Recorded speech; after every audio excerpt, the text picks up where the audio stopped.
Hi everyone, welcome back to channel Venice Multimedia. இன்றைக்கி என்ன video அப்படின்னு பார்த்தீங்கன்னா, இன்றைக்கி வந்துட்டு சண்டே மட்டன் தான் எடுத்திருந்தோம். ஸோ இது வந்து எங்கள் அம்மா எப்படி செய்வாங்க அப்படின்ற மெத்தடில் தான் நான் இன்றைக்கி செய்ய போகிறேன். அம்மா பார்த்திங்கன்னா ஆளுங்கள்லாம் நிறைய பேர் வந்துட்டாங்க அப்படின்னா மட்டன் கூட வந்து பார்த்திங்கன்னா முருங்கைக்காய், உருளைக்கிழங்கு, கத்திரிக்காய் எல்லாம் போட்டு வைப்பாங்க. அது நம்ம நார்மலாக வைக்கிற மட்டன் குழம்பை விட அந்த குழம்பு பார்த்திங்கன்னா ரொம்பவே டேஸ்ட்டாக இருக்கும். அப்பா வந்து இன்றைக்கி வந்து 1/2 kg வந்து மட்டன் எடுத்துகிட்டு வந்திருந்தாங்க. அதை தான் வந்து நம்ம இன்றைக்கி வந்து குக் பண்ண போகிறோம். பீசஸ்லாம் வந்து பார்த்திங்கன்னா கொஞ்சம் பெருசாக இருந்த மாதிரி இருந்துச்சு. அதெல்லாம் நான் ஃபஸ்ட்டு கட் பண்ணி எடுத்துக்கிட்டேன். ஆஃப்டர் டெலிவரி பார்த்திங்கன்னா நானே வந்து சமைக்க ஆரம்பிச்சிட்டேன். வீட்டுக்கு வந்து ஒரு 4 நாள்லேயே நான் வந்து சமைக்க ஆரம்பிச்சிட்டேன்.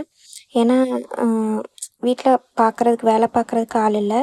கடையிலே தான் வாங்கி வாங்கி சாப்பிட்டுட்ருந்தோம். கடையிலே வாங்கி சாப்பிட்றது கட்டுப்படி ஆகலை. அது வயிற்றுக்கும் சேரவே இல்லை. அப்படின்றதுனால கொஞ்சம் மெதுவாக எழுந்து நானே சமைக்க ஆரம்பிச்சிட்டேன்.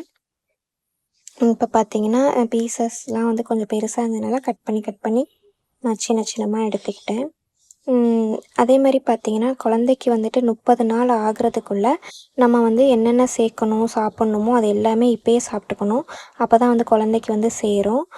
நீங்கள் அதுக்கப்புறம் எடுத்துக்கிட்டிங்க அப்படின்னா அவங்க வாமிட் பண்ணுவாங்க அந்த மாதிரிலாம் சொல்கிறாங்க. அதனால் 30 நாள்லேயே நமக்கு என்னென்ன தேவையோ என்னென்ன சாப்பிட்ணுன்னு நினைக்கிறோமோ அது எல்லாமே இப்போயே சாப்பிட்டுக்கலாம். சாப்பிட்டுக்கிட்டோம் அப்படின்னா பசங்க பெரிய ஆளாக இருந்தாலும் அவங்களுக்கு அந்த டேஸ்ட்டு வந்து தெரியும்னு சொல்லுவாங்க. நான் சிவதேவுக்கு பார்த்தீங்கன்னா நான் குடிக்க மாட்டேன். அதே மாதிரி பார்த்தீங்கன்னா அவனுமே குடிக்க மாட்டான். நான்வெஜ்லாம் பார்த்தீங்கன்னா நான் முன்னாடி சாப்பிடவே மாட்டேன். அவனும் சாப்பிட மாட்டான். இப்போ குட்டி பையனுக்கு பார்த்தீங்கன்னா நான் எல்லாமே சாப்பிட ஆரம்பிச்சிட்டேன். அதே மாதிரி அவங்களும் சாப்பிடுவாங்கன்னு நினைக்கிறேன், பார்க்கலாம். இப்போ வந்து மட்டன் எல்லாத்தையும் நம்ம க்ளீன் பண்ணி எடுத்துக்கிட்டோம். அதுக்கப்புறம் பார்த்திங்கன்னா ஒரு குக்கரில் வந்துட்டு கொஞ்சமாக மஞ்சத்தூள், உப்பு போட்டு நம்ம தேவைப்பட்டால் இஞ்சி பூண்டு பேஸ்ட் கூட இது கூடயே போட்டு நம்ம வந்து ஆட் பண்ணிக்கலாம். இது கூட வந்து முக்கியமான ஒரு பொருள் ஒன்று நம்ம சேர்க்கணும். அது என்னன்றதை நான் அப்புறம் சொல்கிறேன். அந்த மாதிரி சேர்த்தோம் அப்படின்னா மட்டன் வந்துட்டு சீக்கிரமே குக் ஆகும். விறகடுப்புலலாம் பார்த்திங்கன்னா செய்யும்போது விறகடுப்புலலாம் ரொம்ப நேரம் வந்து வேகும் இல்லையா, அதனால் என்ன பண்ணுவாங்கன்னா அந்த ஒரு பொருளை போட்டு வேக விடுவாங்க. சீக்கிரமே வெந்துடும். இப்போ கேஸ் சிலிண்டர் தட்டுப்பாடு அதிகமாக இருக்கிறதுனால நான் இதை உங்களுக்கு சொல்கிறேன். நீங்கள் அந்த மாதிரி போட்டிங்க அப்படின்னா இப்போ நம்ம ஒரு 8 விசில் விட்டுற இடத்துல வந்து 4 விசில் 5 விசில் விட்டாலே போதும், சீக்கிரம் குக் ஆகிடும். இப்போ நம்ம வந்துட்டு தாளிப்பு ரெடி பண்ணிடலாம்.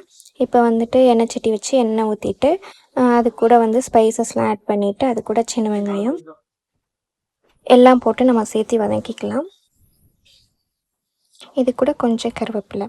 அந்த ஒரு பொருள் நான் சொல்லியிருந்தேன் இல்லையா, அது என்னென்னு பார்த்தீங்கன்னா இது தேங்காய் சரடு தான். இந்த மாதிரி நம்ம போடும்போது பார்த்திங்கன்னா மட்டன் வந்துட்டு சீக்கிரமே வந்து வேகும். வில்லேஜ் பக்கம்லாம் பார்த்திங்கன்னா இந்த ஒரு ட்ரிக் தான் ஃபாலோ பண்ணுவாங்க. அம்மாவுமே பார்த்திங்கன்னா இதை தான் செய்வாங்க. இந்த மாதிரி பண்ணும்போது பார்த்திங்கன்னா மட்டன் வந்து ரொம்பவே சாஃப்டாகிடும், சீக்கிரமே குக் ஆகிடும். சில பேர் வந்து பார்த்திங்கன்னா லைட்டாக நல்லெண்ணெய் விடுவாங்க. நம்ம கொழுப்பு அதிகமாக சேர்த்துருக்கனால இதுலேயே வந்து நமக்கு ஆயில் செக்ரேஷன் வந்து அதிகமாக இருக்கும். அப்படின்றதுனால நான் வந்துட்டு ஆயிலெலாம் விடலை, கொட்டாங்குச்சி மட்டும்தான் போட்டிருந்தேன். கொட்டாங்குச்சி மத்தியும் பார்த்திங்கன்னா அந்த நல்லா மேலே உள்ள அந்த இதெல்லாம் வந்துட்டு நல்லா க்ளீன் பண்ணிவிட்டு கழுவிட்டு அதுக்கப்புறம் போட்டுக்கலாம். இப்போ கொஞ்சம் சின்ன வெங்காயம் தான் சேர்த்துருக்கேன். சின்ன வெங்காயம் போடும்போது குழம்பு வந்து ரொம்பவே டேஸ்ட்டாக இருக்கும். இப்போ வந்து பார்த்திங்கன்னா இஞ்சி பூண்டு பேஸ்ட் போட்டு நல்லா வதக்கிக்கலாம். இஞ்சி பூண்டோட பச்சை வாசனை போகிற வரைக்கும் நல்லா நம்ம வதக்கி விட்டுக்கலாம். எப்பயுமே பார்த்திங்கன்னா இஞ்சி வந்து கம்மியாகவும் பூண்டு வந்துட்டு அதிகமாகவும் சேர்க்கணும். இஞ்சி வந்து பார்த்திங்கன்னா 1 மடங்கு, பூண்டு வந்து 2 மடங்காக சேர்க்கணும். அப்படி சேர்க்கும்போது தான் வந்து டேஸ்ட் அதிகமாகும். இல்லாட்டினா பார்த்திங்கன்னா ஒரு மாதிரி ரொம்ப ஹெவி ஸ்மெல் இருக்கிற மாதிரி இருக்கும். இப்போ வந்து பார்த்திங்கன்னா தேங்காய் அரைச்சி எடுத்துக்கலாம். இப்போ தேங்காய் கூட பார்த்திங்கன்னா கசகசா, ஜீரகம், சோம்பு, கொஞ்சோண்டு மிளகு சேர்த்து நல்லா பேஸ்ட்டு பண்ணி எடுத்துக்கலாம். நான் வந்து பார்த்திங்கன்னா இஞ்சி பூண்டு அரைச்சோம் இல்லையா, அந்த மிக்ஸி ஜார் கூட நான் வந்து இப்போ எல்லாத்தையும் அரைச்சி எடுத்துக்கிறேன். தேங்காய் வேண்டாம் அப்படின்னா நம்ம ஸ்கிப் பண்ணிக்கலாம். தேங்காய் ஊற்றினாலும் நல்லாயிருக்கும். கசகசாக்கு பதிலாக நம்ம வந்து பொட்டுக்கடலை கூட சேர்த்திக்கலாம் கொஞ்சமாக.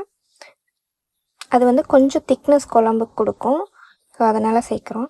இப்போ வந்து பார்த்திங்கன்னா உருளைக்கிழங்கு, கத்திரிக்காய், முருங்கைக்காய் எல்லாத்தையும் நம்ம சேர்த்திக்கலாம். இந்த குழம்பு இப்படி செய்யும்போது ரொம்பவே டேஸ்ட்டாக இருக்கும். மட்டன் மட்டும் தனியாக வைக்கும்போது அது ஒரு டேஸ்ட்டில் இருக்கும். இன்றைக்கி அம்மா எப்படி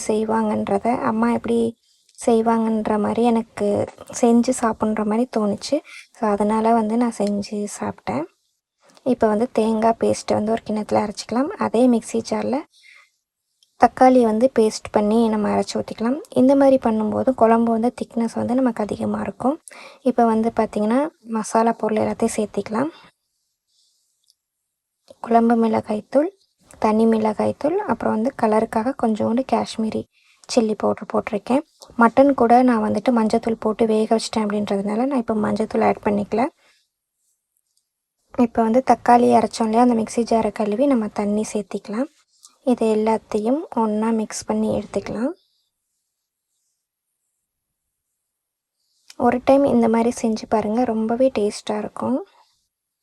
நம்ம வீட்டுக்கு சடனாக ஆள் வந்துட்டாங்க, நம்ம ஏதாவது ஒரு நான்வெஜ் சமைக்கணும் அப்படின்னு பட்சத்தில், நம்ம பட்ஜெட்டாக செய்கிறோம் அப்படின்னு பட்சத்தில் நம்ம கொஞ்சமாக மட்டன் எடுத்துகிட்டு இந்த மாதிரி வச்சு சேர்த்து பண்ணும்போது ரொம்பவே நல்லாயிருக்கும். இப்போ காய்கறிக்கு தேவையான அளவு உப்பு போட்டு கொஞ்சம் தண்ணி ஊற்றி நம்ம இதை வேக வச்சு எடுத்துக்கலாம். மட்டன்லேயும் நான் கொஞ்சம் உப்பு போட்டிருக்கேன், அதனால் நம்ம பார்த்துட்டு தான் வந்துட்டு உப்பு வந்து சேர்க்கணும். இப்போ நல்லா மூடி போட்டுட்டு ஒரு காய்கறி வந்து ஒரு 50 to 60% வெந்தால் போதும். அதுக்கப்புறம் நம்ம மட்டன் போட்டு கொதிக்க விடுவோம். அப்போ அதுலேயும் கொஞ்சம் நல்லா வெந்து வந்துடும். இப்போ வந்துட்டு நம்ம மட்டன் வேக வச்சிருந்தோம் இல்லையா, அதை எல்லாத்தையும் நம்ம வந்துட்டு சேர்த்திக்கலாம்.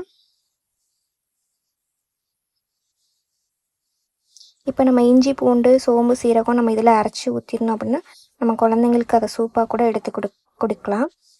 என் பையன் வந்து பார்த்திங்கன்னா நான்வெஜ் பிடிக்காது பெரிய பையனுக்கு, அதனால் நான் வந்துட்டு அப்படியே ஊற்றிக்கிறேன். அம்மா என்ன பண்ணுவாங்கன்னா அந்த தண்ணி மட்டன்லாம் எடுத்து வச்சுட்டு அந்த தண்ணியை மட்டும் ஃபில்ட்ரு பண்ணி கொடுப்பாங்க, ரொம்பவே ஹெல்த்தி அப்படின்னு சொல்லிட்டு. நான் பெரிய பையனுக்கு வந்துட்டு நான் நான்வெஜ் எதுவுமே சாப்பிடாம விட்டதுனால அவன் பார்த்திங்கன்னா எதுவுமே எடுத்துக்கிறது கிடையாது. தயிர் மட்டும் சாப்பிடுவாங்க, நெய் சாப்பிடுவாங்க, அவ்வளோதான். இப்போ தான் கொஞ்சம் கொஞ்சம் பழக்கி கொண்டு வரேன். குட்டி பையனுக்கு வந்து எல்லாமே கொடுக்கணும். தம்பி தான் வந்து பார்த்திங்கன்னா வீடியோ எடுக்கிறாங்க. அவன் வந்து கொஞ்சம் கிண்டல் பண்ணாங்க, அதனால் கொஞ்சம் சிரிச்சிட்டு ஜாலியாக ஃபன்னாக சமைச்சிட்ருந்தோம். இன்றைக்கி ரொம்ப என்ஜாய் பண்ணி போன மாதிரி இருந்தது டே. பார்த்திங்கன்னா மட்டன் நல்லா கொதிச்சிச்சு. இப்போ லாஸ்ட்டாக வந்து தேங்காய் பேஸ்ட்டு நம்ம ஊற்ற போகிறோம். தேங்காய் எப்பயுமே ஊற்றினதுக்கப்புறம் லைட்டாக ஒரு கொதிச்சோன்னே இறக்கிடணும். ரொம்ப கொதிக்க விடக்கூடாது, டேஸ்ட் வேறு மாதிரி ஆகிடும். இப்போ வந்துட்டு லைட்டாக ஒரு கொதி வந்தோடனே நம்ம இறக்கிடலாம். இது கூடவே பார்த்திங்கன்னா கொத்தமல்லி போட்டுக்கலாம் ஃப்ளேவருக்காக. நீங்கள் லாஸ்ட்டாக இறக்கிட்டு போட்டுக்கலாம். இந்த ஸ்டேஜில் போடும்போது அந்த ஃப்ளேவர் வந்து நல்லாவே இறங்கி குழம்பு ரொம்பவே டேஸ்ட்டாக இருக்கும். ஸோ இப்போ வந்துட்டு நல்லா மூடி வச்சுட்டு ஒரு கொதி வந்தோடனே போதும், இறக்கிடலாம். குழம்பு பார்த்திங்கன்னா ரெடி ஆயிடுச்சு.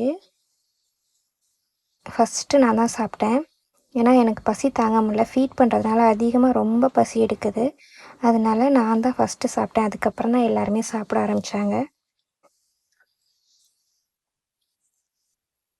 இப்போ பார்த்திங்கன்னா நான் எனக்கு தேவையான சாப்பாடு போட்டு சாப்பிட்ருக்கேன். அவ்வளோதான், இந்த வீடியோ இங்கே முடியுது. இந்த வீடியோ உங்களுக்கு பிடிச்சுன்னா மறக்காமல் லைக் அண்ட் ஷேர் பண்ணுங்கள். இது வரைக்கும் நம்ம சேனலை நீங்கள் சப்ஸ்கிரைப் பண்ணல அப்படின்னா சப்ஸ்கிரைப் பண்ணி சப்போர்ட் பண்ணுங்கள். அடுத்தடுத்த வீடியோ வந்துட்டு நான் கண்டிப்பாக போஸ்ட் பண்ணுறேன். ஒரு சில பேர் வந்துட்டு ஸ்கேன் ரிப்போர்ட்லாம் பற்றி கேட்டிருந்தீங்க. கண்டிப்பாக நான் ஒவ்வொரு ஸ்கேனை பற்றியும் நான் வந்துட்டு எக்ஸ்பிளைன் பண்ணுறேன், எப்படி என்ன அப்படின்ட்டு. ஆனால் எல்லாமே வந்துட்டு பார்த்திங்கன்னா பொய் தான். நானும் நிறைய வீடியோஸ் பார்த்தேன். என்னோடய சிம்டம்ஸ் வந்துட்டு பார்த்திங்கன்னா கேர்ள் பேபி மாதிரி இருந்தது, ஆனால் பிறந்தது வந்து பையன். இருந்தாலும் உங்களுக்கு ஒரு ஐடியா கிடைக்கும் அப்படின்றக்காக நான் கண்டிப்பாக அதை ஷேர் பண்ணுறேன். ஓகே, தேங்க்ஸ் ஃபார் வாட்சிங்.